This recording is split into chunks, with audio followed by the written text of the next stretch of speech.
चलिए स्टूडेंट्स, अब बढ़ते हैं क्वेश्चन नंबर 19 के तरफ। ठीक है, क्वेश्चन नंबर 19। एक चीज़ देखिए, जो आपका एग्जाम्पल नंबर 16 था उसी का अपोजिट है ये क्वेश्चन नंबर एग्जाम्पल नंबर 19। ठीक है, इसमें जैसे क्या बोल रहा है, in the given figure angle A C B equal to 90 degree. ठीक है, ज़रा गौर करिए आप अच्छे से। यहाँ ये ए बोला, ये बी बोला और ये सी, और ये ए सी बी 90 क्या गिवन है कि angle A C B is equal to 90 degree. देखिए, तो पिछले सवाल में एंगल यहाँ पे जो ऊपर में जो एंगल था वो हमको 90 लाना था, है ना। इस बार जो ऊपर में है वो हमको 90 गिवन है। ठीक है, और क्या बोल रहा है, and C D is perpendicular on A B. मतलब ये जो सी डी है वो परपेंडिकुलर है ए बी पे, दोनों तरफ ये 90 रहेगा, उससे कोई दिक्कत नहीं है। अब हमको लाना है क्या, C D square equal to, हमको प्रूव क्या करना है कि C D square is equal to B D into A D. ये हमारा क्या हो जाएगा, B D into A D है। अब चलिए आगे आते हैं। ठीक है, ये चीज़ देखिए, सबसे पहला बात तो ये कि अगर इस एंगल को आप मान लीजिए x और इसको मान लीजिए y। ठीक है, अब एक चीज़ यहाँ पे समझिए, ये बड़े वाले ट्रायंगल में अगर एक एंगल अकेले 90 है, 90 है, तो बाकी दो एंगल का सम 90 होगा या नहीं, इसको भी रहने दीजिए। ठीक है, इसको रहने देते हैं। एक अकेला अगर 90 है तो हम ये बोल सकते हैं इन ट्रायंगल ए बी सी क्या हो जाएगा, angle A plus angle B is equal to क्या हो जाएगा, 90 डिग्री होगा ना।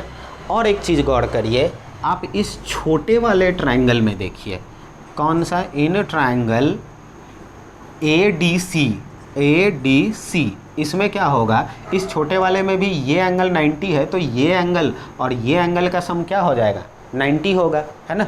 तो क्या बोलेंगे, एंगल ए और प्लस इस एंगल को क्या लिखेंगे, A C D, angle A C D is equal to क्या होगा, 90। अब दोनों का RHS बराबर है, दोनों का LHS इक्वल करिए, angle A plus angle B is equal to angle A plus angle A C D.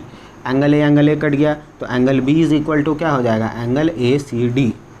समझ में आई बात, हो जाएगा।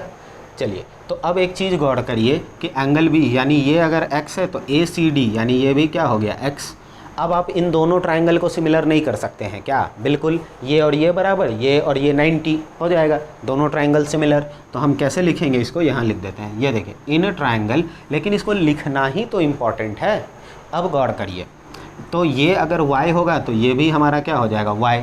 अब देखिए इस चीज़ को अच्छे से समझिए, क्या हो जाएगा, अगर हम बोलते हैं इधर से A D C, in triangle A D C and triangle, गौर करिए ए डी सी में जाते हैं। ठीक है, मतलब y फिर 90 और फिर x। ठीक है, तो इधर क्या आएंगे, c पहले y फिर 90 फिर x, तो इधर भी y 90 x यानी सी डी बी, ट्रायंगल क्या हो जाएगा, सी डी बी हो जाएगा, कोई दिक्कत। चलिए अब आगे आते हैं, क्या बोलेंगे कि दोनों ट्रायंगल में यही बात, एक तो हमारा यहाँ आ गया क्या कि angle B A C D के बराबर है, तो यहाँ बोलेंगे angle A C D is equal to angle B, क्या बोलेंगे, इक्वल एंगल है, दोनों कॉमन नहीं है, यहाँ पे इक्वल एंगल है। ठीक है, दूसरा क्या बोलेंगे यहाँ पे, ये हमारा A D C is equal to C D B, angle A D C is equal to angle C D B, क्या बोलेंगे रीजन, तो राइट एंगल, राइट एंगल बोलेंगे ना। अब देखिए यहाँ पे ये राइट एंगल आ गया, तो आगे बढ़ते हैं, आगे क्या है हमारा,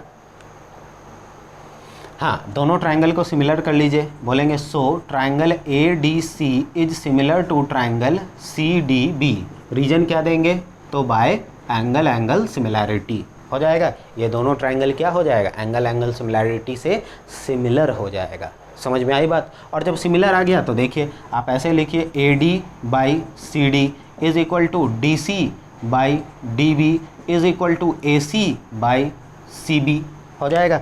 तो देखिए, तो लाना क्या था, सी डी स्क्वायर इन दोगों से आएगा, देखिए ये दोगो है तो क्रॉस मल्टीप्लाई कर दीजिए, तो A D into B D is equal to ये सी डी, ये भी सी डी, तो क्या हो जाएगा, ये सी डी स्क्वायर।